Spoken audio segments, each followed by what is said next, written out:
Hey, Facebook. It is Friday Soul Session. Except for Julio's not here today. I mean, he just showed up, so he might pop in or not in a little bit. But we decided we really wanted to start Soul Sessions up again and not to, rattle any feathers, just to speak our truth and to just have fun, because Facebook is a lot of fun and you all are sitting at home watching this anyway, whoever is watching it. And so I've been talking a lot about what is the greatest regret of the dying.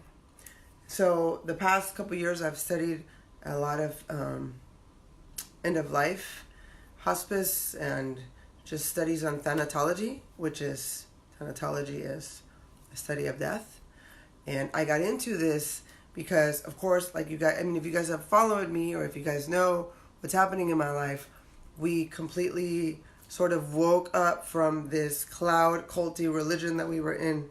And when I spoke my mind about some of the thoughts that I had about this Christianity religion that I thought was just kind of killing me softly, we were asked to leave.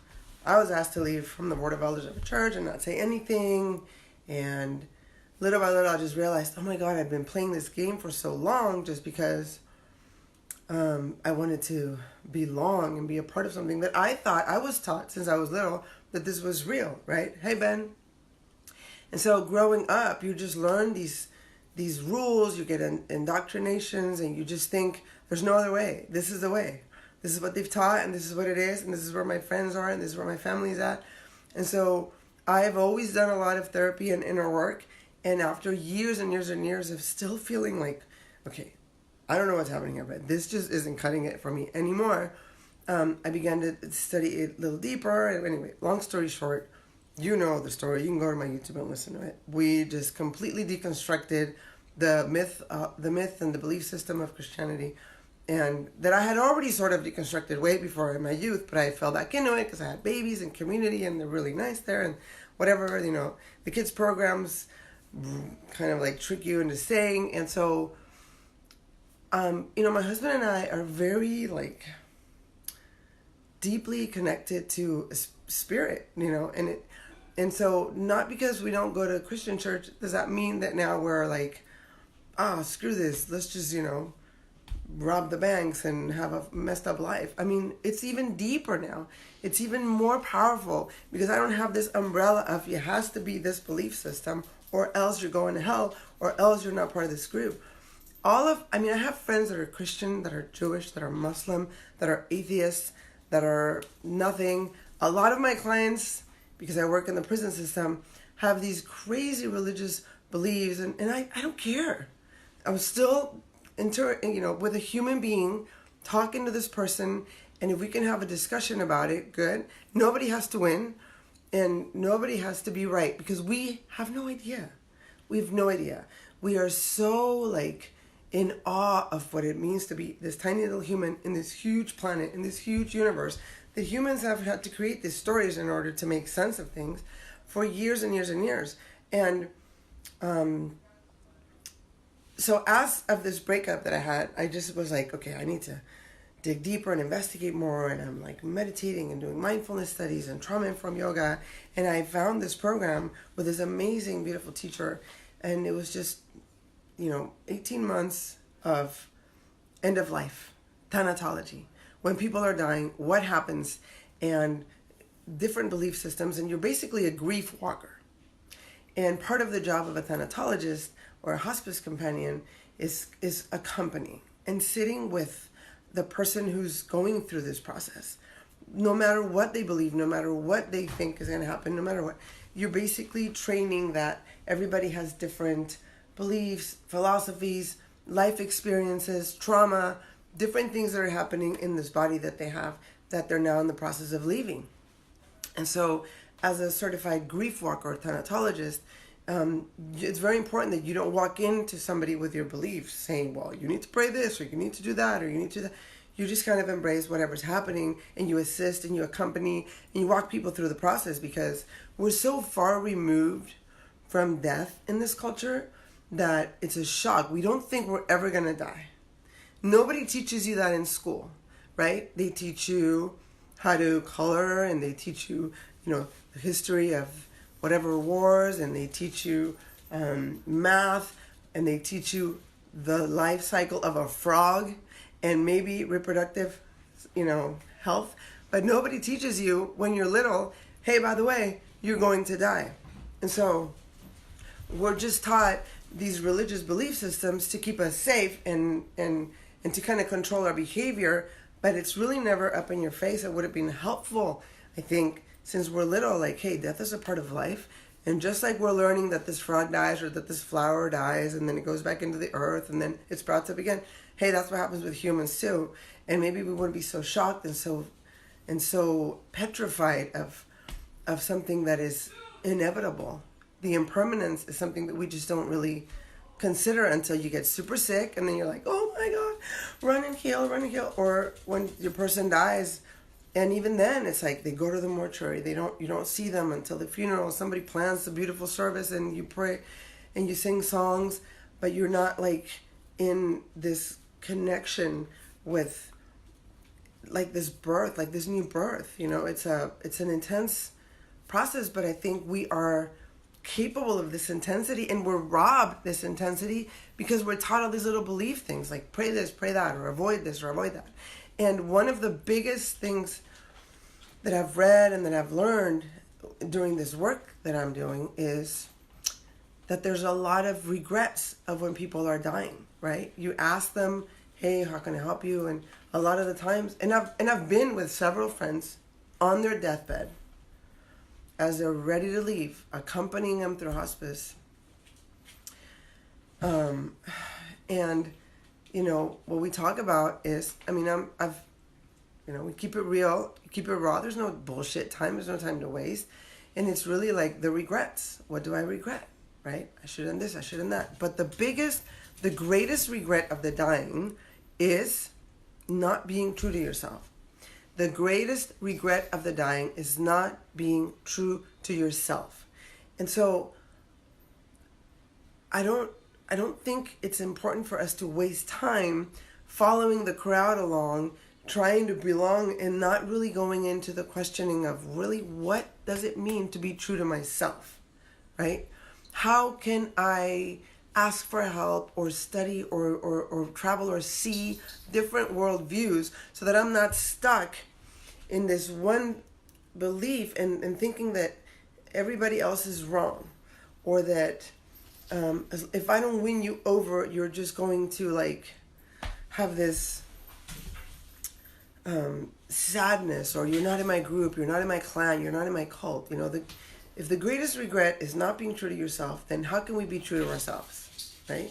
How can we do the exercise today before we're on the deathbed of just pretending? Okay, pretend you're on your deathbed, and maybe it's in a week, maybe it's in 10 years, maybe it's in 50 years. You don't know. I don't know. For all I know is a meteor can drop and kill me right now, or I walk outside the door and a bus gets me. But I'm trying to live out loud, and I quit so many things that I did before, including like changing my coaching business around, quitting my job, trying to be more present and engaged with my kids, saying no to a lot of people that I've never been able to say no to because it wasn't polite or it wasn't the right thing to do as a nice, good Christian. And it's like, what the hell? I was not, and even though I'm pretty raw and real, I wasn't 100% being true to myself. And I have a lot of more work to do. I mean, of course, we always have work to do. But life is worth living when we tune in instead of numb out. That's my friend Golden Drake's saying. I just heard her say that this morning. And it's like brilliant, because we're constantly numbing out. We're numbing out on Instagram. We're numbing out on social media. We're numbing out on alcohol and food. And we're numbing out on even religious beliefs, numbing out on shopping, instead of tuning in to the necessity of our own soul to grow, to expand, to be true to ourselves, and then also to be aware of what in the hell we're doing to this planet and to our neighbors and to other people. There's so much unawareness that stems from being like this little robot that never deconstructs all of the capitalistic thoughts and the control of religious systems that have been oppressing to all of us. maybe more to women, but I think men are affected just as much. And so, how are you numbing out? How are you numbing out? Or more, a better question is, how can you tune in to see? I would love to talk about this. If you want to message me, I have an amazing program of deconstruction, and it's called Soul Recovery, where you just explore. It doesn't mean you leave your religion. It doesn't mean you leave your faith, whatever practice, if that's what you choose. It just means you expand your awareness and you become a better Muslim, a better person, a better Christian, a better whatever you choose to be or not to be. But you learn, am I really being true to myself, or am I freaking avoiding all this pain and trauma and all the bullshit that I had to grow up with because I just don't want to deal with it and life is kind of okay. But hey, when it's time to die, oh my God, then you'll be like, oh shit, I should have done this, I should have done that, I should have forgiven, I should have loved more, I could have done this, I could have done that. You don't need to wait till your deathbed. You can tune in right now.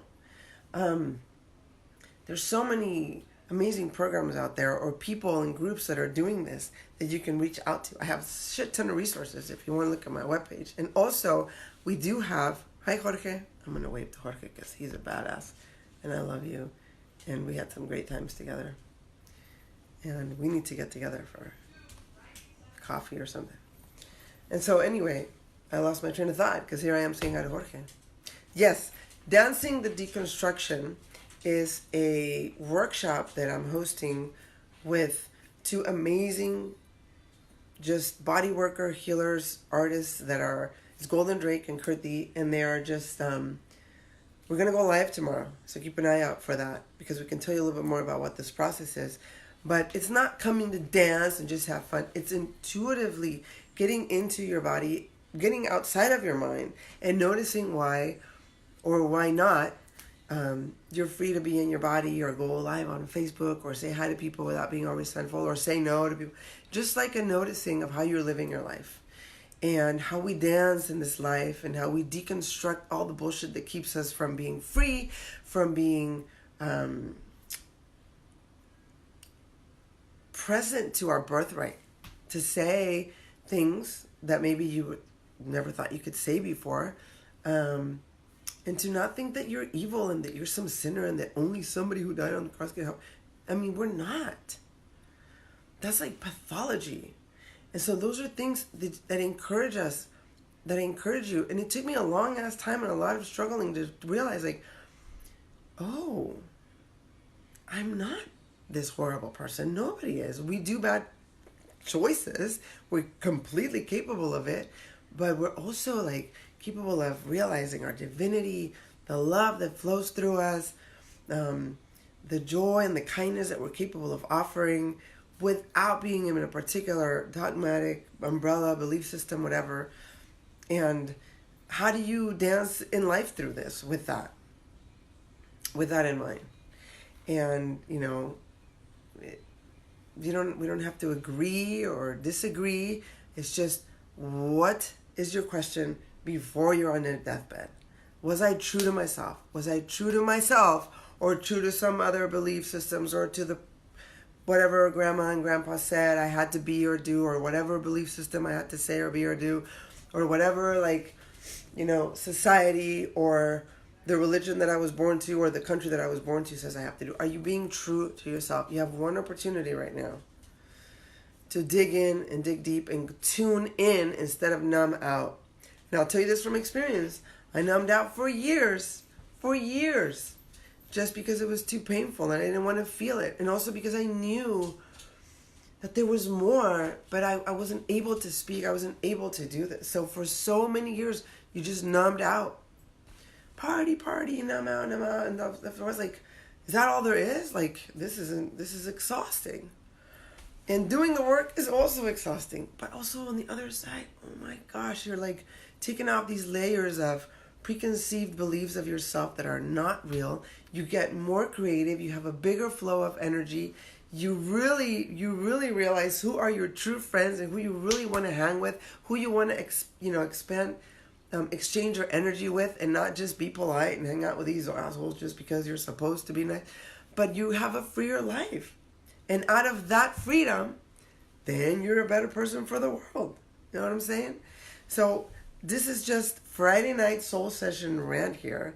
I'm excited because this program's coming up, Dancing the Deconstruction, and I'm excited to teach this and say more about my process, Kirti's process, Golden's process, and how we can embrace this and get out of the baloney. Still enjoy, we have family, we have commitments, we have life, but you don't have to be oppressed by these thoughts and by these to-dos and shoulds when really you have one life to live. We have to grieve. We have to notice, like, we've been lied to, and there's painful situations in life, and there's things that don't make sense, but are you going to tune in or are you going to numb out? You know what I'm saying? Tune in or numb out. So that's it. Hola, Marta. ¿Qué onda, Álvaro? Álvaro. Good friends are on here watching. This has been a fun Soul Sessions. I think we're going to keep it on here maybe like once or twice a week, just because I think it's fun and I think it's necessary. I do get a lot of like undercover messages about, keep your videos. I can't say anything because I'll get in trouble, but keep them coming. So I will keep them coming. And you don't have to watch if you don't want to. You can just scroll to the next one like we can all do. But also if you want to, meet up or talk, send a message. You don't have to go all public on Facebook about this, but there's a lot of people here deconstructing out of the lies of society and religion and all that BS, and actually remembering who you really are, and